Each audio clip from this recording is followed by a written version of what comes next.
এই চেয়ারটিতে বসলে মাননীয় স্পিকার প্রতি মুহূর্তে মনে হয় যে আগুনে তপ্ত হিট আসছে। মাননীয় স্পিকার, আমারও তো ইচ্ছা করে পপুলার কথা বলতে, যাতে জোরে জোরে তালি পায়, কিন্তু এই চেয়ার প্রতি মুহূর্তে আমাকে স্মরণ করে দেয়, no, you have to take the right decision, not the popular decision.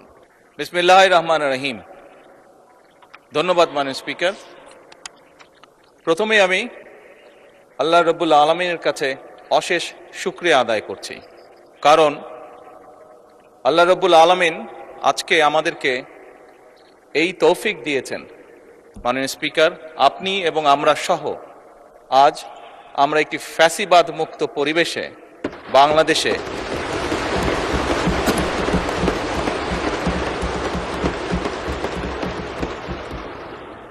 বাংলাদেশের মানুষের সমর্থনের ভিত্তিতে এই সংসদ অধিবেশনে বসেছি এবং আলহামদুলিল্লাহ আল্লাহর রহমতে প্রায় 1 মাস 25 দিন যাবত এই সংসদ পরিচালিত হয়েছে এবং দেশ এবং দেশের জনগণের স্বার্থে আমরা এখানে আলোচনা করেছি এবং গুরুত্বপূর্ণ সিদ্ধান্ত গ্রহণ করেছি।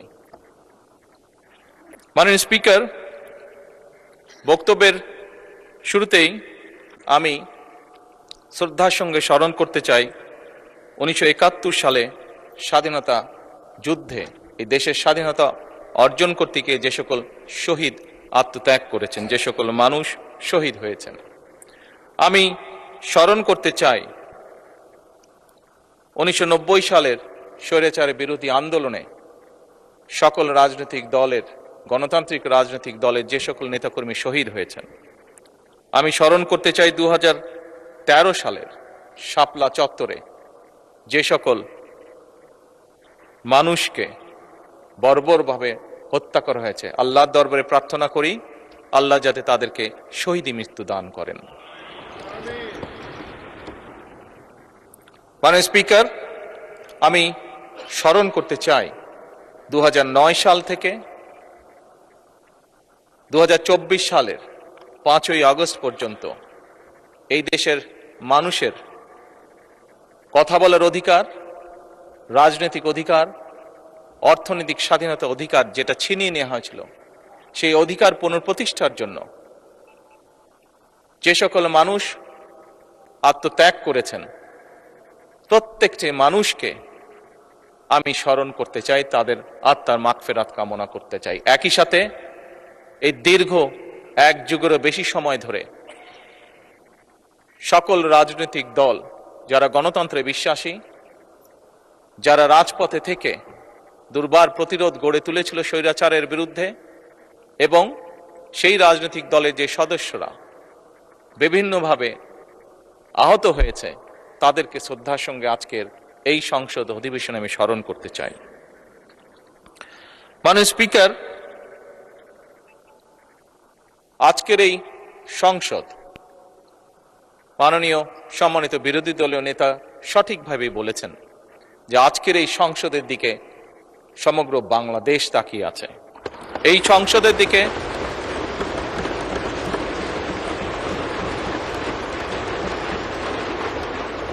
পৃথিবীর প্রতিটি কর্নারে যেখানেই একজন বাংলাদেশী আছে, সম্ভবত প্রত্যেকটি মানুষ এই সংসদের বর্তমান এবং এই সংসদের ভবিষ্যতের দিকে তাকিয়ে আছে একটি দৃঢ় প্রত্যাশা, আশা নিয়ে। মাননীয় স্পিকার, আমরা প্রায় প্রতিটি সংসদ সদস্য বিভিন্ন সময় 1 মাস 25 দিন যে আমরা সংসদ অধিবেশন হয়েছে, এই সময়ের মধ্যে প্রায় বলা যায় প্রত্যেক সদস্যই তার বক্তব্যের শুরুতে বিভিন্ন পরিস্থিতিতে, বিভিন্ন বক্তব্যে, বিভিন্ন সময় বিভিন্ন শহীদদের আত্মার মাগফিরাত কামনা করেছেন, তাদের কথা উল্লেখ করেছেন। আমরা শ্রদ্ধা নিবেদন করলাম, শ্রদ্ধা নিবেদন করেছি, ইনশাআল্লাহ ভবিষ্যতেও আমরা শ্রদ্ধা নিবেদন করব। কিন্তু মাননীয় স্পিকার, শুধু কি শ্রদ্ধা নিবেদন করলেই শহীদদের প্রতি আমাদের কর্তব্য শেষ হয়ে যাবে? অবশ্যই নয়। মাননীয় স্পিকার, যে সকল মানুষ জীবন উৎসর্গ করেছেন, যে সকল মানুষ আহত হয়েছেন, পঙ্গুত্ব বরণ করেছেন, প্রত্যেকটি মানুষের একটি প্রত্যাশা বা একটি আকাঙ্ক্ষা ছিল এবং সেই প্রত্যাশা, সেই আকাঙ্ক্ষাকে সামনে রেখেই সেই মানুষটি সেদিন রাজপথে ঝাঁপিয়ে পড়েছিল এদেশের মানুষের রাজনৈতিক অধিকারকে প্রতিষ্ঠিত করার জন্য। মাননীয় স্পিকার, কি ছিল এই মানুষগুলোর প্রত্যাশা বা আকাঙ্ক্ষা? খুব সংক্ষেপে যদি বলতে হয়, এই মানুষগুলোর প্রত্যাশা ছিল, আকাঙ্ক্ষা ছিল এমন একটি বাংলাদেশ, যে বাংলাদেশের মানুষ মুক্তভাবে কথা বলতে পারবে, আরেকজনের ব্যক্তি স্বাধীনতার প্রতি সম্মান রেখে নিজের মতামতকে প্রকাশ করতে পারবে।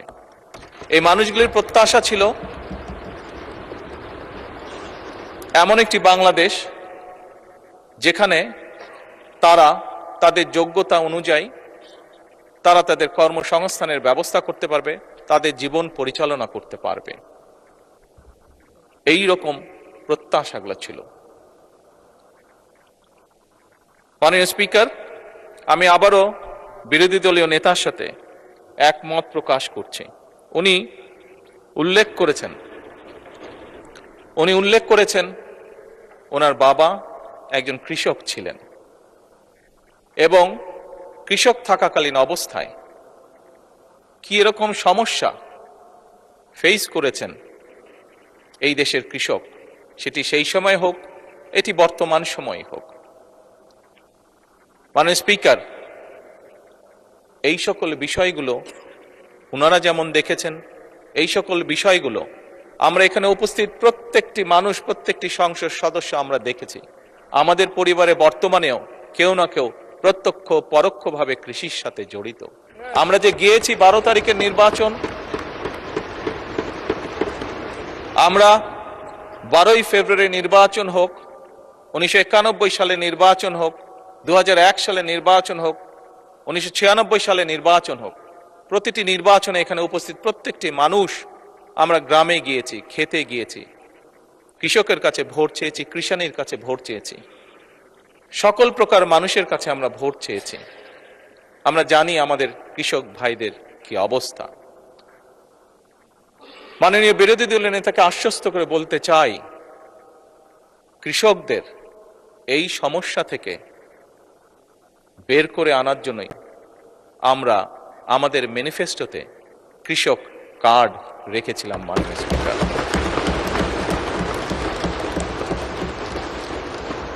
আবারও নির্দ্বিধায় বলতে হবে, আল্লাহ রব্বুল আলমীর কাছে শুকরিয়া আদায় করা ছাড়া কোনোই উপায় নেই।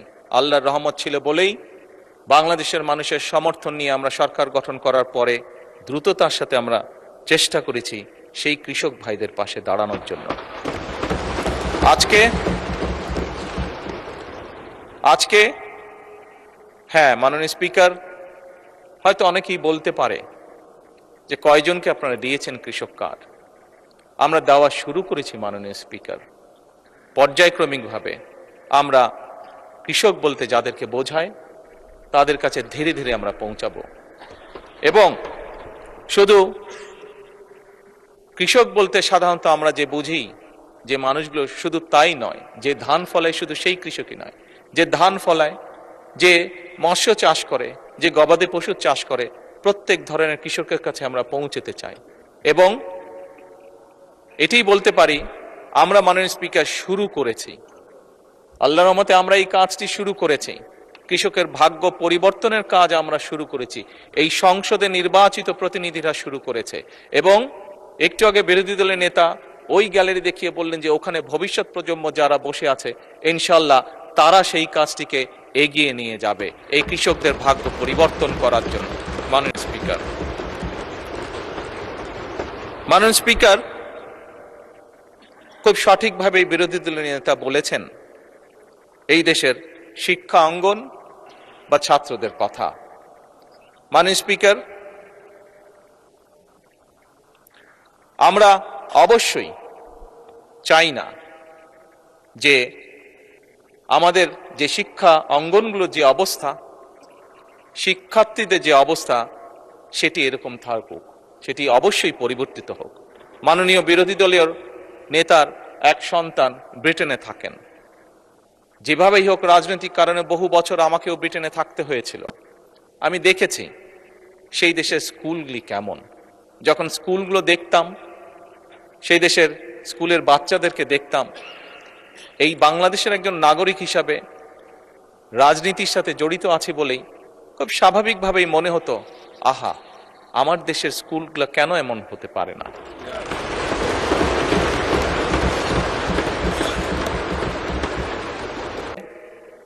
প্রাইমারি স্কুলের কথা যদি বলি, আমি যেখানে থাকতাম তার আশেপাশে প্রাইমারি স্কুল ছিল, সেজন্যই সেটি বেশি চোখে পড়তো। সকালে এবং বিকালে যদি কোথাও বের হতাম, দেখতাম যে বাচ্চারা যাচ্ছে, দেখতাম বাচ্চারা কি সুন্দর কাপড় চোপড় পরে যাচ্ছে, পায়ে জুতো, মোজা, সুন্দর শার্ট প্যান্ট, যার যেটি স্কুল ড্রেস সেটি পরে যাচ্ছে। মাননীয় স্পিকার, মনের মধ্যে একটি কষ্ট হতো যে আমার দেশের প্রাইমারি স্কুলের বাচ্চারা কবে এরকম সুন্দরভাবে স্কুলে যাবে। মাননীয় স্পিকার, প্রাইমারি স্কুলের টিচার 2-4 জন যাদেরকে চিনতাম, দেখতাম যে তারা কি সুন্দরভাবে বাচ্চাদেরকে ক্লাসে শিক্ষা দান করছে। মাননীয় স্পিকার, আজকে এই সংসদকে আল্লাহ রাব্বুল আলামিন রহমত করেছেন এবং সে কারণেই মাননীয় স্পিকার আমাদের পক্ষে সিদ্ধান্ত নেওয়া সম্ভব হয়েছে।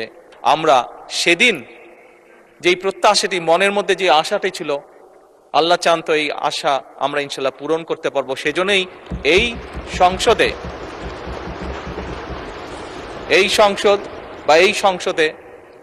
মাধ্যমে যে সরকার গঠিত হয়েছে, মাননীয় স্পিকার, এই সরকার সিদ্ধান্ত গ্রহণ করেছে এবং কাজও শুরু করেছে।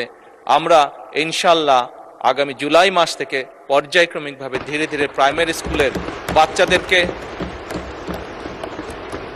স্কুল ব্যাগ দিব, পর্যায়ক্রমিকভাবে বাচ্চাদের আমরা স্কুল ড্রেস দিব এবং পর্যায়ক্রমিকভাবে মাননীয় স্পিকার আমরা বাচ্চাদেরকে জুতার ব্যবস্থা ইনশাল্লাহ করব। এখন আসুন, মাননীয় স্পিকার, বিরোধী দলের নেতা বলেছেন পরিবেশের কথা। কিসের পরিবেশ? শিক্ষাঙ্গনের পরিবেশ। উনি উনার কিছু কনসার্ন এক্সপ্রেস করেছেন। মাননীয় স্পিকার, আমিও এই দেশের শিক্ষা প্রতিষ্ঠানে পড়েছি। 90-এর স্বৈরাচার বিরোধী আন্দোলনের সময় আমি বেশ অনেকবার সেই সময় রাজনৈতিক ডামাডোলে শিক্ষাঙ্গনের মধ্যে পড়েছিলাম। 2-1বার বেশ সিরিয়াস অবস্থার মধ্যে পড়ে গিয়েছিলাম। মাননীয় স্পিকার, স্বাভাবিকভাবেই আমি চাই আমার দেশের সন্তানেরা একটি সুন্দর পরিবেশে লেখাপড়া করুক। মাননীয় স্পিকার, সার্বিক বিশ্ব পরিস্থিতিতে আমরা দেখেছি বিশ্বের প্রত্যেকটি দেশ মধ্যপ্রাচ্যে যে ক্রাইসিস যাচ্ছে, যে যুদ্ধ অবস্থা, তার কারণে পৃথিবীর প্রায় প্রত্যেকটি দেশ জ্বালানির সমস্যার সম্মুখীন হয়েছে, যার তাপ হয়তো বাংলাদেশে এসেও লেগেছে। বাংলাদেশের মানুষ বেশ কিছুদিন কষ্ট পেয়েছে এটিতে। আমি বিরোধী দলের নেতার সাথে এই ব্যাপারে কম বেশি একমত। মাননীয় স্পিকার, বিরোধী দলের পক্ষ থেকে সেদিন একটি প্রস্তাবনা দেওয়া হয়েছিল যে এই সমস্যাটি যদি আমরা উভয় একসাথে বসি আলোচনা করি, তাহলে হয়তো মিটমাট করা বা একটা শুরু বের করা সম্ভব হবে। মাননীয় স্পিকার, সেদিন পরের দিন আপনি উপস্থিত ছিলেন এই সংসদে। আপনার সামনেই আমি আমাদের অবস্থান থেকে আমাদের প্রস্তাবনা বিরোধী দলের কাছে উপস্থাপন করেছি। আমরা যৌথভাবে একটি কমিটি গঠন করেছি এ ব্যাপারে আলোচনা করে কি সিদ্ধান্ত নেওয়া যায় যাতে দেশের মানুষ স্বস্তিতে থাকতে পারে। মাননীয় স্পিকার, আমি মনে করি আমরা আজও এই সমস্যার সমাধান উভয় পক্ষ একসাথে বসে নিশ্চয়ই ইনশাল্লাহ বের করতে সক্ষম হব।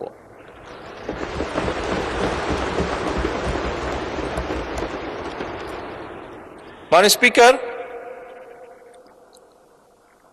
যে কথাটি একটু আগেই বলেছি, অনেকদিন বাধ্য হয়ে বিদেশে থাকতে হয়েছিল। এছাড়াও এর আগে যখন দেশে ছিলাম, মাননীয় স্পিকার, দলীয় রাজনৈতিক কারণে প্রায় বাংলাদেশের বিভিন্ন গ্রাম, জেলা, উপজেলা, পৌরসভা সফর করেছি দলীয় কাজে। মাননীয় স্পিকার, সেই সময় দেখেছি এবং সেই সময় দেখে আমার কাছে মনে হয়েছে যে এই দেশে আমরা যত পরিকল্পনাই গ্রহণ করি না কেন মাননীয় স্পিকার, এই পরিকল্পনাগুলোকে যদি সফল করতে হয়, দেশের অবস্থার যদি পরিবর্তন করতে হয় মাননীয় স্পিকার, তাহলে আমাদের এই টোটাল জনসংখ্যার অর্ধেক যারা, তাদেরকে আমরা যদি অবজ্ঞা করি, পেছনে ফেলে রাখি, তাহলে কোনোভাবেই সেটি সম্ভব নয় মাননীয় স্পিকার। এবং সে কারণেই মাননীয় স্পিকার 1991 থেকে 96 এবং 2001 থেকে 2006 সাল যখন বাংলাদেশ জাতীয়তাবাদী দল দেশনেত্রী খালেদা জিয়ার নেতৃত্বে দেশ পরিচালনার দায়িত্বে ছিল, তখন আমরা মেয়েদের শিক্ষা ব্যবস্থা ক্লাস 12 পর্যন্ত আমরা ফ্রি করেছিলাম।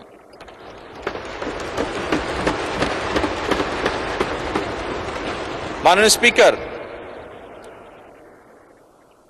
সেজন্যই এই নারী সমাজ যাতে দেশ গঠনে আরো বেশি ভূমিকা রাখতে পারে, সেজন্যই বর্তমান সরকার সিদ্ধান্ত গ্রহণ করেছে, পরিকল্পনা নিয়েছে যে আমরা মেয়েদের স্নাতক বা ডিগ্রি পর্যন্ত আমরা শিক্ষা ব্যবস্থা ফ্রি করব। এবং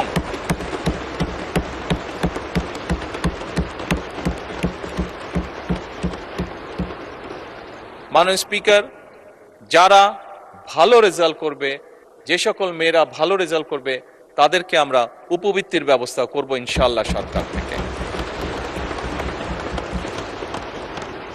মাননীয় স্পিকার, শুধুমাত্র লেখাপড়াই নয়, মেয়েদেরকে, নারীদেরকে যদি আমরা অর্থনৈতিকভাবে স্বাবলম্বী করে গড়ে তুলতে পারি, তাহলে দেশকে আরো দ্রুত সামনের দিকে এগিয়ে নিয়ে যাওয়া সম্ভব।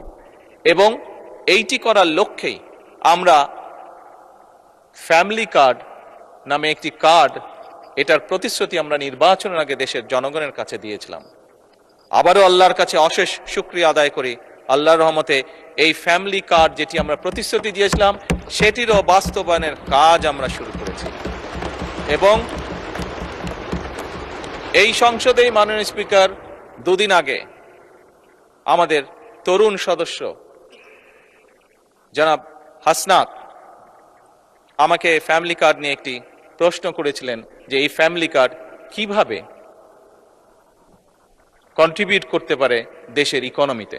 আমি সংক্ষেপে সেটি তুলে ধরেছিলাম এই মহান সংসদের সামনে। এবং সেদিন আমি পরিষ্কারভাবে বলেছিলাম, অনেকেই হয়তো, অনেকের মনেই প্রশ্ন আছে এত টাকা কিভাবে দিবে এবং এত টাকা এইভাবে দিয়ে দিলে সম্ভব কিনা। আমাদের সকলকে বিষয়টি একটু অন্যভাবে দেখতে হবে।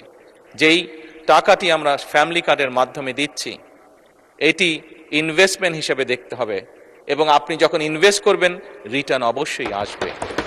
আমি সেদিন বলেছিলাম, মাননীয় স্পিকার, আমি সেদিন বলেছিলাম যে এই ফ্যামিলি কার্ডের যেই টাকা ফ্যামিলি কার্ডে যাবে, একজন নারী যেটি পাবে, উনি যেই কাজে ব্যবহার করবেন এই টাকাটা, সেই ব্যবহৃত টাকাটা এই দেশের গ্রামীণ অর্থনীতিকে ধীরে ধীরে শক্তিশালী করে তুলবে।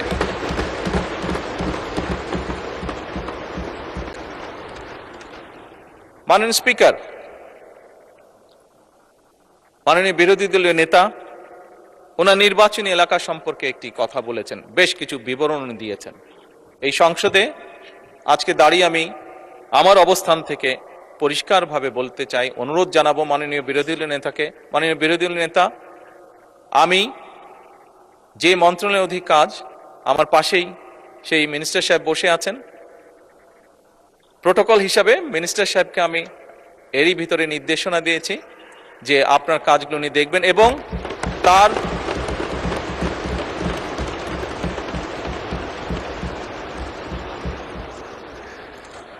বিরোধী দলীয় উপনেতা বোধহয় কিছু বলতে চাইছেন, কোনো অসুবিধা নেই।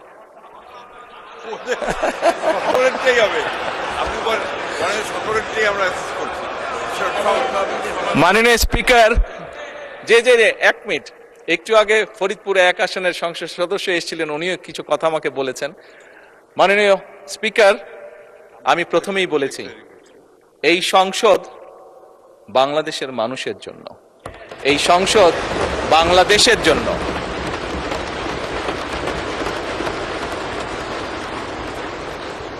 মাননীয় স্পিকার, যে কথাটি বলছিলাম, আমি বিরোধী দলের নেতা এবং উপনেতা স্বাভাবিকভাবে যেহেতু ওনারা নেতা এবং উপনেতা, স্বাভাবিকভাবে লিডার তো কিছুটা প্রায়োরিটি পাবেই। ওনাদের দুজনকে বলব, দয়া করে আপনাদের বিষয়গুলো যদি আমার অফিসেও যদি একটা কপি পাঠিয়ে দেন, আমি নিজে চেষ্টা করব দেখার জন্য বিষয়গুলো।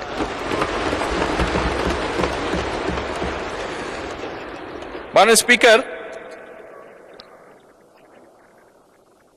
উনি ওনার এলাকার সমস্যার কথা বলতে গিয়ে একটি কথা বলেছেন, ওনার এলাকার জলবদ্ধতার কথা বলেছেন, খালের কথা বলেছেন। মাননীয় স্পিকার, আপনি দেখেছেন এই সংসদেই গতকাল চট্টগ্রামের ভারী বর্ষণের কারণে কিছু কিছু জায়গায় জলবদ্ধতা হয়েছিল, এবং এখানে বসে দ্রুততার সাথে আমি স্থানীয় সরকার প্রতিমন্ত্রী যে আছে তাকে তাৎক্ষণিকভাবে চট্টগ্রামে পাঠিয়েছিলাম বিষয়টি দেখে যতটুকু সম্ভব ফয়সলা করার জন্য। মাননীয় স্পিকার, এই ঘটনাটা দিয়ে আমি যেটা বলতে চাইছি সেটা হচ্ছে যে এই সরকার জনগণের নির্বাচিত সরকার, এই সরকার জনগণের কাছে জবাবদিহিমূলক সরকার, এবং সে কারণেই মাননীয় স্পিকার, এবং সে কারণেই আমরা আমাদের দ্রুততার সাথে আমরা চেষ্টা করেছি ব্যবস্থা গ্রহণ করতে, যাতে যত দ্রুত সম্ভব জনগণের সমস্যা লাঘব করা সম্ভব হয়। একই সাথে মাননীয় স্পিকার, আমি আবার কৃষকের কাছে ফিরে যেতে চাই। আমরা জানি, দেখেছি, আজকেও যদি আমরা পত্রপত্রিকা খুলি, সবগুলো পত্রপত্রিকাতে আজকে নিউজ আছে আমাদের বিভিন্ন অঞ্চলগুলো, নেত্রকোনা, কিশোরগঞ্জ, সুনামগঞ্জ, ময়মনসিংহ সহ আরো বেশ কিছু অঞ্চল মাননীয় স্পিকার ভারী বর্ষণের কারণে গত 48 ঘন্টায় বেশ ভারী বর্ষণ হয়েছে অনেকগুলো জায়গায়, এবং তার কারণে বড় ফসলে অনেক ক্ষতি হয়েছে। মাননীয় স্পিকার, এখানে আমাদের ত্রাণ মন্ত্রী বসে আছেন দুলু সাহেব, যার কথা বিরোধী দল নেতা উল্লেখ করেছেন। ওনাকে গতকালকেই আমি নির্দেশনা দিয়েছি, তারও দুদিন আগে যখন ওয়েদার ফোরকাস্ট আমি দেখেছিলাম, সেই স্থানীয় প্রশাসনকে আমি নির্দেশনা দিয়েছিলাম যে সকলের লিস্ট করে কোথায় কোথায় বোরো ধানের কৃষক আছে, কারা কারা ক্ষতিগ্রস্ত হতে পারে, কি কি হতে পারে, সেই ব্যবস্থা গ্রহণ করার জন্য। মাননীয় স্পিকার, এই কথাটা দিয়েও আমি বলতে চাইছি যে এই সরকার জনগণের সরকার, জনগণের নির্বাচিত সরকার। আমাদের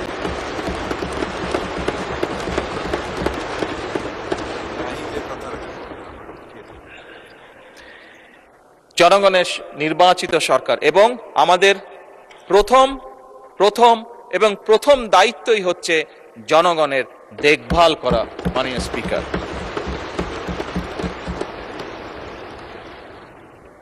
এবং সে কারণে মাননীয় স্পিকার, বিরোধী নেতা এলাকায় উনি যে কষ্টটা পাচ্ছেন জলাবদ্ধতার কারণে, এই সমস্যাটি সমগ্র বাংলাদেশেই কম বেশি আছে।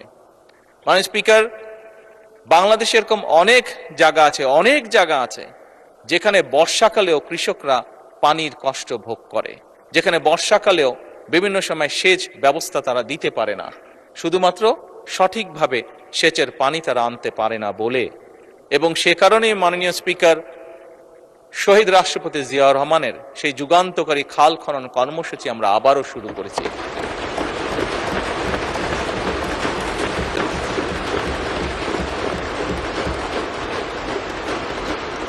এই খাল খনন কর্মসূচি শুধুমাত্র যে সেচের পানির জন্য আমরা করছি তা নয়। এই খাল খনন, জি, এটা 10,000 টাকা, যেটা জি অসুবিধা নেই বলুন।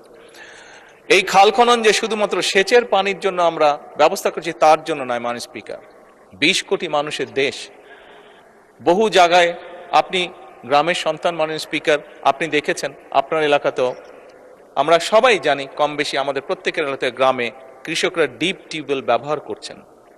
ঢাকা শহরে প্রতিদিন প্রায় 3 লক্ষ লিটার পানির প্রয়োজন হয়। 3 কোটি লিটার পানির প্রয়োজন হয়। এর অধিকাংশ, অর্ধেকের মতন নদী থেকে আনা হচ্ছে, আবার প্রায় অর্ধেকের মতন পানি মাটির নিচ থেকে টেনে তোলা হচ্ছে। এর ফলে পানির যে স্তর সেটি অনেক নিচে নেমে যাচ্ছে। মাননীয় স্পিকার, আমরা যদি এরকম এই বিষয়গুলো যদি এখনই অ্যাড্রেস না করি, আগামী যে ভবিষ্যৎ প্রজন্ম যারা ওই গ্যালারিতে বসে একটু আগে আমাদের আলোচনা শুনেছিল, এই মানুষগুলো, এই সন্তানগুলো বিপদে পড়ে যাবে। এবং এর বাংলাদেশের প্রেক্ষাপটে এই সমস্যার সমাধান হচ্ছে, আমরা যদি এখন কাজ শুরু করি মাননীয় স্পিকার, এর শুভ ফল পেতেও আমাদের প্রায় 20 বছরের মতন সময় লাগবে। আমরা যদি আজকে খাল খনন শুরু করি, এই খালের পানি আস্তে আস্তে নিচে যাবে এবং যেই জায়গাটা খালি হয়ে গেছে সেটা রিফিল হতেও মিনিমাম 20 বছর সময় লাগবে মাননীয় স্পিকার। সেজন্যই মাননীয় স্পিকার আমরা এই খাল খনন কর্মসূচি শুরু করেছি। আমরা শিক্ষার কাজ শুরু করেছি। স্কুলের, প্রাইমারি স্কুলের ছেলেদের, বাচ্চাদেরকে আমরা ব্যাগ, বই, জুতো দিয়ে আমরা তাদেরকে উৎসাহিত করতে চাচ্ছি লেখাপড়ায়। আমরা প্রাইমারি স্কুলের শিক্ষকদেরকে তাদের সম্মানই বাড়াতে চাচ্ছি, যাতে করে তারা মনোযোগ দিতে পারে শিক্ষার্থীদেরকে শেখানোর জন্য। এবং সেই জন্যই মাননীয় স্পিকার আমরা আমাদের ম্যানিফেস্টোতে বলেছিলাম যে আমরা আমাদের টোটাল বাজেটের প্রায় 5% আমরা শিক্ষা খাতে রাখতে চাই। একই সাথে মাননীয় স্পিকার স্বাস্থ্যের কথা এসেছে। এখানে আমার দলের সংসদ সদস্য, বিরোধী দলের সংসদ সদস্য, বহু সংসদ সদস্য বিভিন্ন সময় উল্লেখ করেছেন যে তাদের এলাকায় যে হাসপাতাল আছে, হয়তো একটি বিল্ডিং আছে মাত্র, কিন্তু সেই বিল্ডিংয়ে হয়তো সঠিক ওষুধ নাই, সঠিক যন্ত্রপাতি নাই, সঠিকভাবে ডাক্তার নেই। মাননীয় স্পিকার, সেজন্যই আমরা ঠিক করেছি যে আমরা জিডিপির একটি বড় অংশ শিক্ষা এবং আমাদের স্বাস্থ্য খাতে আমরা ব্যয় করব। এবং মাননীয় স্পিকার, নিশ্চয়ই এই সংসদে আমার আগে বিরোধী দলের নেতা বক্তব্য রেখেছেন, ওনার পরে আমি বক্তব্য রাখছি। উনি যেই কথাগুলো বলেছেন তার পরিপ্রেক্ষিতে আমি যেই কথাগুলো বলছি, নিশ্চয়ই সবাই বুঝতে পারছেন আমাদের লক্ষ্য এক, আমাদের উদ্দেশ্য এক।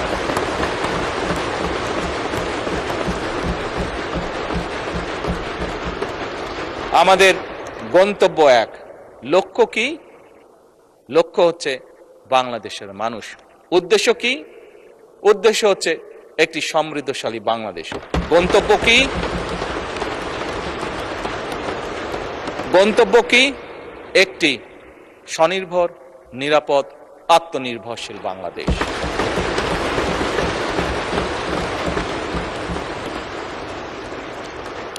মাননীয় স্পিকার, এটি সংসদ, জাতীয় সংসদ।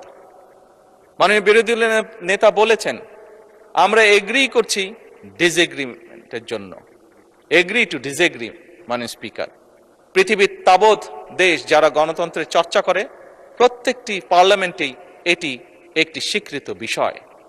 মাননীয় স্পিকার, ইয়েস, আজকে হয়তো জুলাই সনদ নিয়ে অনেক কথা হয়েছে, আমি সেই ডিবেটেই যাব না। কারণ একটু আগেই আমি বলেছি আমাদের লক্ষ্য, উদ্দেশ্য, গন্তব্য হচ্ছে এই দেশ, দেশের জনগণ এবং একটি আত্মনির্ভরশীল সমৃদ্ধশালী বাংলাদেশ। মাননীয় স্পিকার, আমি আবারও বিরোধী দলের নেতার সাথে একমত পোষণ করছি। আমরা গত প্রায় 1.5 মাস ধরে আলোচনা করেছি এই সংসদে। হ্যাঁ, আমরা অনেকগুলো গুরুত্বপূর্ণ বিল পাশ করেছি। বিলের বিষয়ে কোনো বিষয়ে আমরা একমত হয়েছি, কোনো বিষয় হয়তো আমাদের দ্বিমত আছে।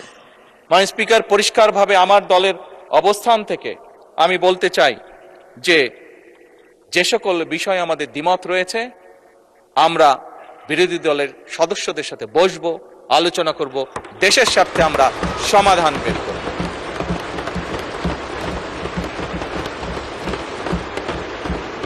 মাননীয় স্পিকার, নিশ্চয়ই আপনারও মনে আছে, এখানে সকলেরই মনে আছে, রোজার সময় বিরোধী দলীয় নেতা আমাকে ওনাদের ইফতার পার্টিতে দাওয়াত করেছিলেন। আমরা সেখানে গিয়েছিলাম। আমি গিয়েছিলাম, আমার সাথে আজকের হোম মিনিস্টারের সাথে ছিলেন।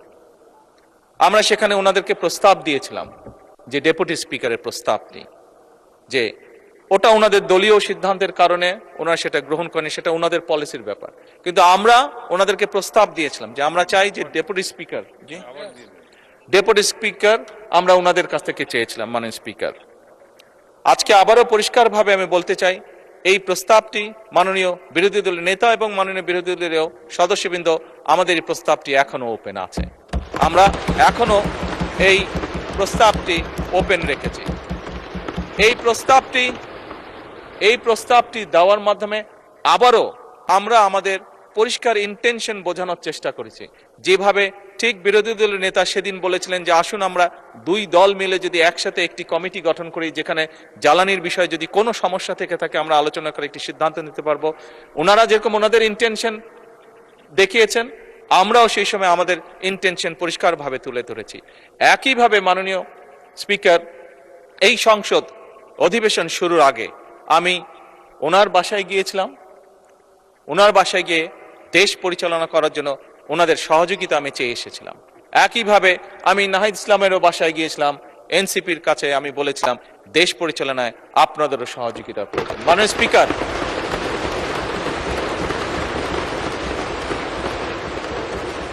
আমি এবং বিরোধী দলের নেতা উভয় আমরা বলেছি সমগ্র বাংলাদেশ এই সংসদ তাকিয়ে আছে, সমগ্র বাংলাদেশ এই সংসদের দিকে তাকিয়ে আছে একটি সুন্দর ভবিষ্যতের জন্য, তাকিয়ে আছে একটি সমৃদ্ধশালী বাংলাদেশের জন্য। মাননীয় স্পিকার, এবং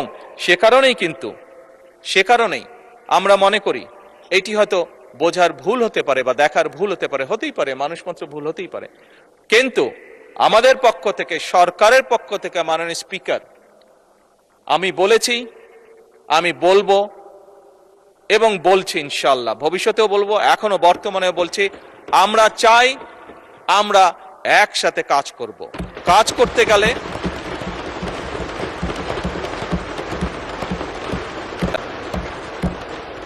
মাননীয় স্পিকার, অতীতে যতবারই গণতন্ত্র চলতে শুরু করেছিল বিভিন্ন সময় গণতন্ত্র বাধাগ্রস্ত হয়েছে। গণতন্ত্র যতবারই বাধাগ্রস্ত হয়েছে দেশের অর্থনীতি বাধাগ্রস্ত হয়েছে। গণতন্ত্র যতবারই বাধাগ্রস্ত হয়েছে দেশের স্বাস্থ্য ব্যবস্থা বাধাগ্রস্ত হয়েছে। গণতন্ত্র যতবারই বাধাগ্রস্ত হয়েছে দেশের মানুষের কর্মসংস্থান বাধাগ্রস্ত হয়েছে। গণতন্ত্র যতবারই বাধাগ্রস্ত হয়েছে দেশের অর্থনীতি, মাননীয় স্পিকার, বাধাগ্রস্ত হয়েছে।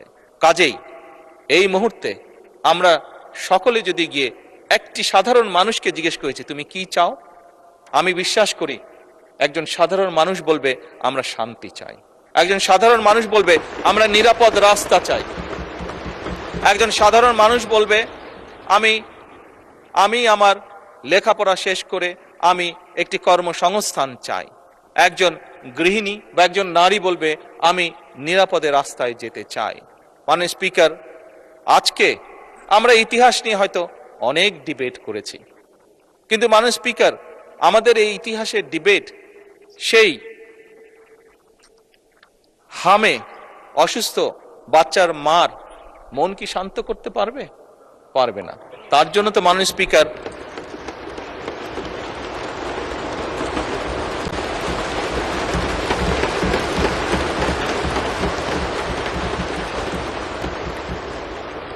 অথবা মাননীয় স্পিকার, যে ছেলেটি ইউনিভার্সিটি পাশ করে চাকরি সংস্থানের জন্য মাসের পর মাস ঘুরে বেড়াচ্ছে, তাকে কি আমরা আমাদের এই যে ঐতিহাসিক ডিবেট, কে আমরা কি করেছি অতীতে, সেই ডিবেট দিয়ে তাকে কি আমরা কিছু বুঝ দিতে পারবো? মাননীয় স্পিকার, পারবো না।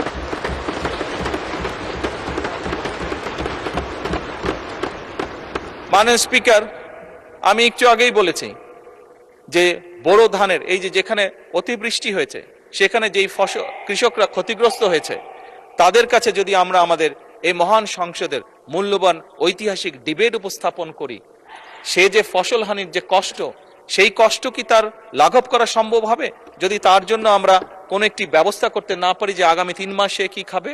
হবে না। মাননীয় স্পিকার, তাকে আমার খাবারের ব্যবস্থা করতে হবে, ওই বেকার যুবকটির জন্য আমার কর্মসংস্থানের ব্যবস্থা করতে হবে, হামে আক্রান্ত শিশুর জন্য তার মায়ের সান্ত্বনার জন্য আমাকে ওষুধের ব্যবস্থা করতে হবে।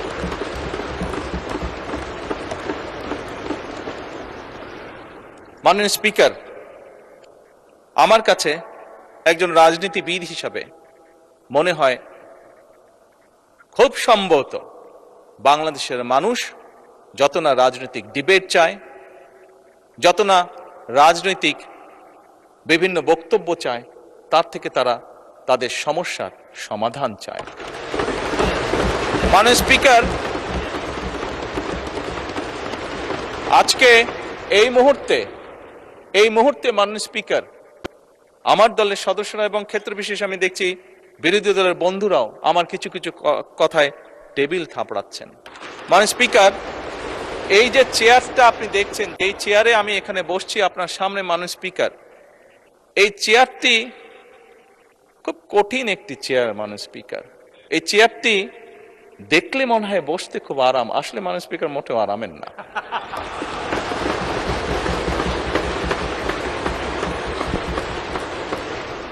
এই চেয়ারটিতে বসলে মাননীয় স্পিকার প্রতি মুহূর্তে মনে হয় যে আগুনে তপ্ত হিট আসছে মাননীয় স্পিকার। হাসার কিছু নেই, আমি যা ফিল করি আমি আপনাদেরকে তাই বলছি, মাননীয় স্পিকার, এই চেয়ারের থেকে উঠে দাঁড়িয়ে আপনার সামনে বক্তব্যে আমি হয়তো অনেক পপুলার কথা বলতে পারতাম, যেটাতে আরো অনেক বেশি তালি হতো মাননীয় স্পিকার, কিন্তু এই চেয়ার আমাকে বলে যে আমি সবসময় পপুলার কথা বলতে পারি না, আমাকে সেটাই বলতে হবে।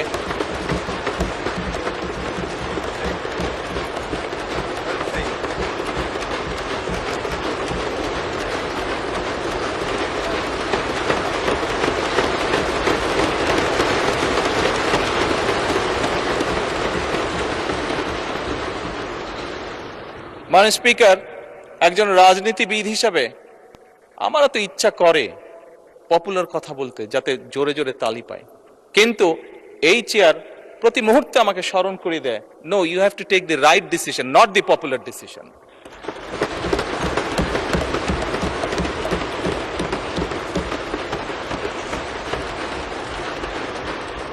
মাননীয় স্পিকার, আপনার মাধ্যমে আজকে এই সংসদের এই সবুজ চেয়ারে যারা বসে আছেন, আমি মনে করি আজকে বোধহয় আমাদেরকে সিদ্ধান্ত নিতে হবে যে আসুন আমরা পপুলার ডিসিশনে আলাপ করব না, আমরা আলাপ করব সঠিক ডিসিশনের ব্যাপারে, রাইট ডিসিশনের ব্যাপারে।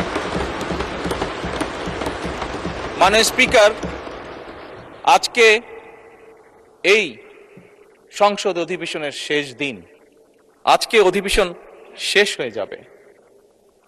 আমার সংসদ নেতা হিসেবে আমার দলের সদস্যদের কাছে, বিরোধী দলীয় বন্ধুদের কাছে, সহকর্মীদের কাছে, সদস্যদের কাছে আমার অনুরোধ থাকবে যে আসুন আগামী অধিবেশন যেটি শুরু হবে সেখানে আমরা আলোচনা করব আমরা কত দ্রুত দেশে বিদ্যুতের সমস্যার সমাধান করতে পারি।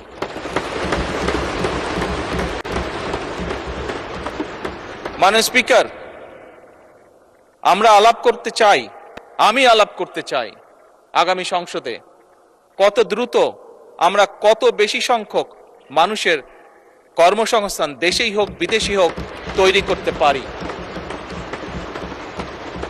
মাননীয় স্পিকার, এই সংসদে দাঁড়িয়ে আমি আলাপ করতে চাই যে আমাদের শিক্ষা প্রতিষ্ঠান, আমাদের হাসপাতালগুলোতে কত দ্রুত শিক্ষা এবং চিকিৎসা সুবিধা আমরা পৌঁছে দিতে পারি।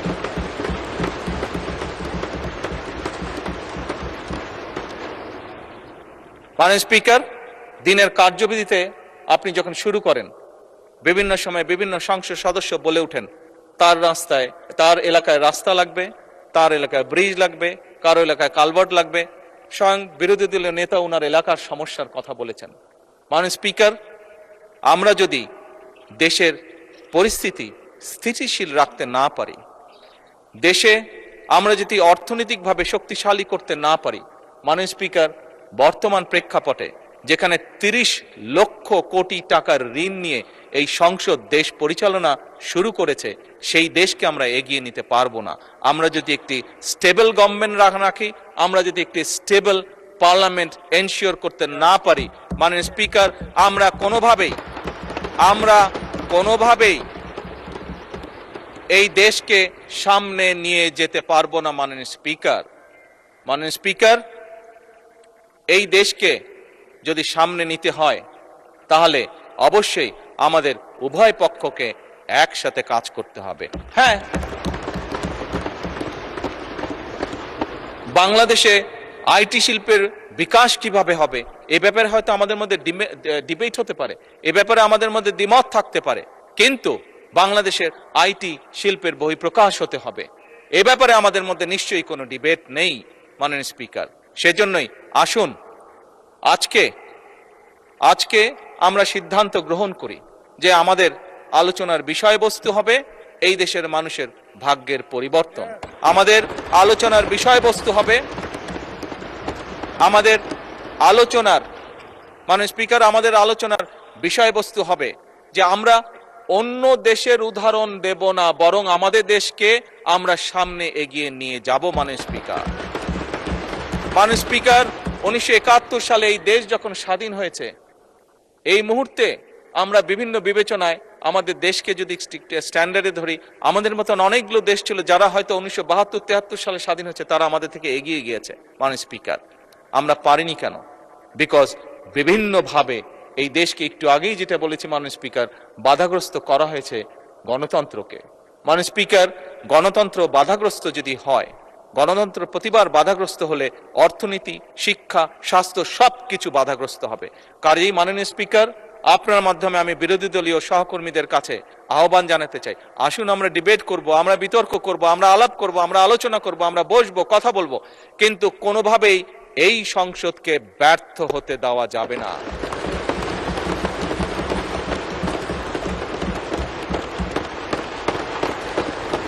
স্পিকার অতীতে আমরা দেখেছি সরকারকে ব্যর্থ করার জন্য 173 দিন হরতাল ডাকা হয়েছিল। স্পিকার হ্যাঁ, সেই সরকার হয়তোবা ক্ষতিগ্রস্ত হয়েছিল, সরকার হয়তো পরবর্তীতে ক্ষমতায় থাকেনি, ক্ষমতায় আসেনি, কিন্তু স্পিকার কেউ একজন সদস্য, সেটি আমার দলের সদস্য হোক, সেটি বিরোধী দলীয় সদস্যরা হোক, বুকে হাত দিয়ে বলতে পারবেন যে বাংলাদেশ ক্ষতিগ্রস্ত হয়নি? এই 173 দিনের হরতালে বাংলাদেশ ক্ষতিগ্রস্ত হয়েছে, যেই ক্ষতির মাসুল আজও আমাদেরকে টেনে নিয়ে যেতে হচ্ছে বছরের পর বছর, যুগের পর যুগ। স্পিকার কাজেই স্পিকার আমি আর সময় নিব না, অনেক বিরোধী দলীয় নেতাকে আপনি সময় রিমাইন্ডার দিয়েছেন, আমি চাই না যে আমাকে আপনি সময় রিমাইন্ডার দিন। স্পিকার আমি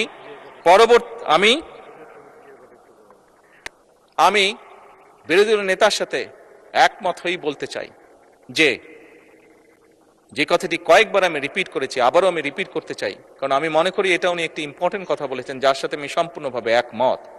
এই সংসদ মানে পুরো বাংলাদেশ।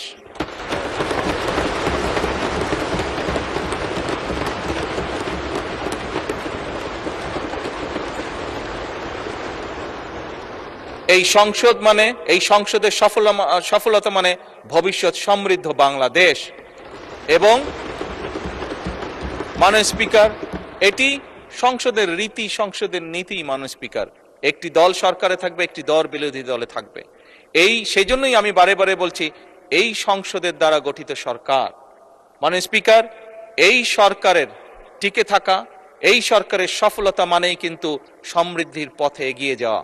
কারণ আমি বিশ্বাস করি এই সংসদ এমন একটি সংসদ যা বাংলাদেশের অতীতে কোনোদিন হয়নি। বর্তমানে সংসদ, বর্তমান এবং ভবিষ্যতে হবে সেটি হলো উভয় পক্ষ দেশের স্বার্থে আমরা একসাথে কাজ করব।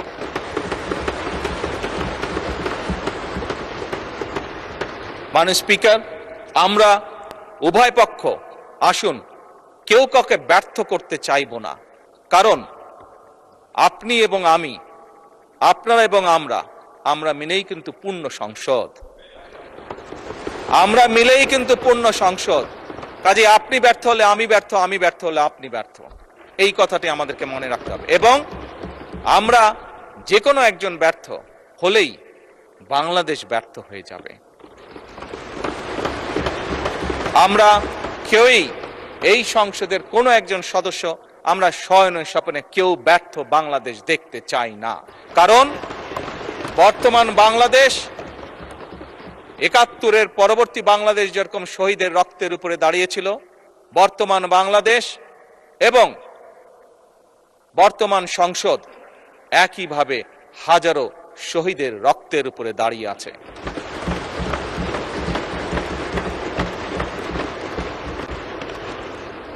স্পিকার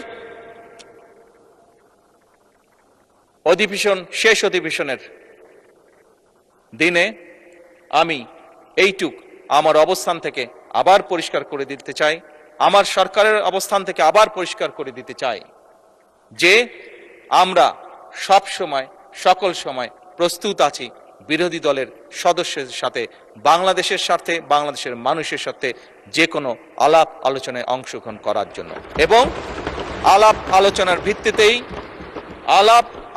ভিত্তিতে আমরা উভয়ে সকলে একসাথে এই দেশকে ইনশাল্লাহ সামনের দিকে এগিয়ে নিয়ে যাব। এই দেশের মানুষের প্রত্যাশা পূরণ করার আমাদের সর্বশক্তি দিয়ে চেষ্টা করব। মাননীয় স্পিকার, এবার পরিশেষে আমি আন্তরিকভাবে আমার পক্ষ থেকে, আমার সরকারের পক্ষ থেকে, আমাদের সংসদের পক্ষ থেকে মাননীয় স্পিকার আপনাকে আন্তরিকভাবে ধন্যবাদ জানাচ্ছি। আমি ধন্যবাদ জানাতে চাই মাননীয় ডেপুটি স্পিকার, মন্ত্রিসভার মাননীয় সদস্যবৃন্দদেরকে, মাননীয় চিফ হুইপ বৃন্দকে এবং সকল সংসদ সদস্যবৃন্দকে। আমি বিশেষভাবে ধন্যবাদ জানাতে চাই মাননীয় বিরোধী দলীয় নেতা এবং বিরোধী দলীয় সকল সদস্যবৃন্দকে, কারণ একটু আগেই আমি বলেছি, আমরা ছাড়া আপনারা পরিপূর্ণ নন, আপনারা ছাড়া আমরা পরিপূর্ণ নই। সেই কারণেই আমি মাননীয় বিরোধী দলীয় নেতা এবং বিরোধী দলের সকল সদস্যদেরকে বিশেষভাবে শুভেচ্ছা জানাতে চাই। আমি আন্তরিকভাবে ধন্যবাদ জানাতে চাই মাননীয় স্পিকার, সচিবালয়ের সচিব সহ কর্মকর্তা এবং কর্মচারী বৃন্দকে, সকল কর্মচারী বৃন্দকে। তারা অক্লান্ত পরিশ্রম করেছেন এই 1.5 মাস সময় প্রায়। আমি ধন্যবাদ জানাতে চাই সরকারের বিভিন্ন মন্ত্রণালয়, বিভাগ এবং দপ্তরের কর্মকর্তা কর্মচারী বৃন্দদেরকে, যারা আমাদেরকে এই সংসদকে সহযোগিতা করেছেন এত অল্প সময় দ্রুততার সাথে এতগুলো বিল উপস্থাপন করে এগুলো সম্পূর্ণ কাজগুলো সমাধান করার জন্য। মাননীয় স্পিকার, আমি ধন্যবাদ জানাতে চাই চিকিৎসক, পুলিশ সদস্য, ফায়ার সার্ভিসের সদস্য, গণপূর্ত বিভাগের সদস্য, বিদ্যুৎ ও টেলিগ্রাম ফোন বিভাগের সদস্য। আমি বিশেষভাবে আবারও আমি ধন্যবাদ জানাতে চাই নিরাপত্তা বাহিনী সহ সংশ্লিষ্ট সকল সেবাদানকারী প্রতিষ্ঠানের ব্যক্তিবর্গকে। জাতীয় দৈনিক পত্রিকা, বিভিন্ন সংবাদ সংস্থা, বাংলাদেশ বেতার, সংসদ, বাংলাদেশ টেলিভিশন ও বেসরকারি টিভি চ্যানেল সহ দেশের সকল গণমাধ্যম, সাংবাদিক, কর্মকর্তা কর্মচারী বৃন্দদেরকে আন্তরিকভাবে ধন্যবাদ জানাতে চাই।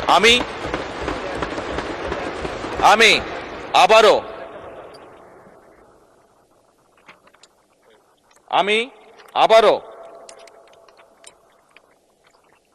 পরিষ্কারভাবে দৃঢ়চিত্তে বলতে চাই যে সকল ব্যক্তি এবং সংস্থাকে আমি ধন্যবাদ জানিয়েছি, তাদের সকলের সহযোগিতার কারণেই আজ আমরা এই সংসদটি সুন্দরভাবে এই অধিবেশনটি সমাপ্ত করতে পারলাম, এবং দেশ গঠনে এই প্রত্যেকটি সংস্থা এবং প্রত্যেক ব্যক্তির অবদান রয়েছে এবং ইনশাল্লাহ ভবিষ্যতেও থাকবে।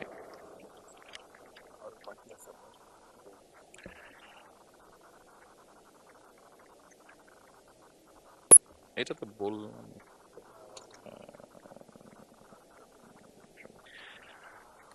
মাননীয় স্পিকার, মাননীয় বিরোধী দলের নেতা, এই সংসদ কার্যালয়ের কর্মকর্তা এবং কর্মচারী বৃন্দ সহ সংসদ ভবন, প্রধানমন্ত্রী দফতরের সহায়ক হিসাবে বিভিন্ন বিটিভি এবং বেতার কর্মরত বিভিন্ন ব্যক্তির বিষয়ে উনি বলেছেন তাদেরকে কিছু সম্মানের ব্যবস্থা করার কথা, আপনাকে অনুরোধ জানিয়েছেন। আমি ওনার এই প্রস্তাবকে সম্পূর্ণভাবে সমর্থন করছি। মাননীয় স্পিকার,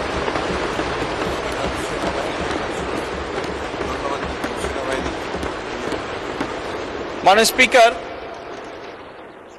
বাংলাদেশের সশস্ত্র বাহিনী বা সেনাবাহিনী, তাদেরকে আমরা যদি আমাদের ধন্যবাদের তালিকায় না আনি সেটি অন্যায় করা হবে।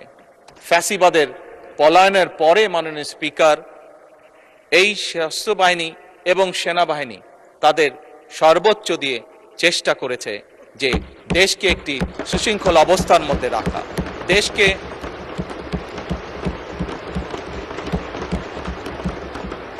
দেশে যাতে কোনো অরাজক পরিস্থিতি তৈরি হতে না পারে। আমি আইন শৃঙ্খলা বাহিনী সহ সশস্ত্র বাহিনীর সকল সদস্যবৃন্দদেরকে আন্তরিকভাবে ধন্যবাদ জানাতে চাই তাদের দায়িত্ব সঠিক সুন্দরভাবে পালন করার জন্য। মাননীয় স্পিকার, আবারও আপনাকে আন্তরিক ধন্যবাদ জানিয়ে আমার বক্তব্য শেষ করছি। বক্তব্য শেষ করার আগে আবারও আমি বলছি, সকল সংসদ সদস্যের প্রতি আমার বিনীত আহ্বান থাকবে, আসুন আমরা এই সবুজ চেয়ারের পবিত্রতা রক্ষা করি। যে দায়িত্ব, যে প্রত্যাশা, যে আশা নিয়ে বাংলাদেশের মানুষ আমাদেরকে পাঠিয়েছে এখানে, আসুন আমরা সেই দায়িত্বের, সেই কর্তব্যের সর্বোচ্চ সম্মান আমরা প্রদান করি, যার মাধ্যমে আমরা দেশের মানুষকে সম্মান প্রদর্শন করব। কারণ দেশ এবং জনগণ থাকলেই আমরা আছি। দেশ এবং জনগণ সম্মান যদি আমরা না করি, তাহলে আমাদের রাজনীতি হয়তো ব্যর্থ হয়ে যাবে। সেই জন্য আমাদের সবচেয়ে প্রথম হচ্ছে এই দেশের জনগণ এবং এই প্রিয় মাতৃভূমি বাংলা।